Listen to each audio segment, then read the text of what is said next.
May hapon ako diri sa Doldora sa Bombalay kay hapit ko kay nay naglitson humot gid kaayo. Pila ka kilo ni ma'am? 60. Oh, tanawa 60 oh. Oh, ka crispy crispy yun niya. Parisan ni nigbir nga bugnaw. Agoy! Aso-aso ang agi, puy puy. Bir og tanduay tanawa raw. Oh, so. Pero ang gatuyok, kondisyon gapon. Oo. Masay kuan sa imong vlog ya?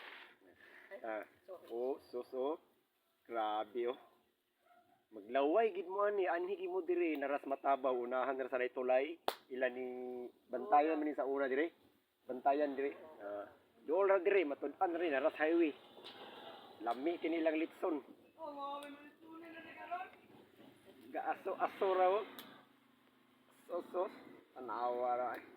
Di ka maglaway ani gaaso-aso kalami ka crispy pang panit. Ali na mo diri gid mo magpalitson ka automatic sila na tanan limpyo na. Mahanyo rag 1.5. Basta silingan 1.5 ra, pwede ra 1.2, depende sa abot. Kag lamang loob ani pwede dinuguan. Mga idol, mga ka-idol, sus na lagi mga ka-idol. Tama gid gani, kaso-aso pa.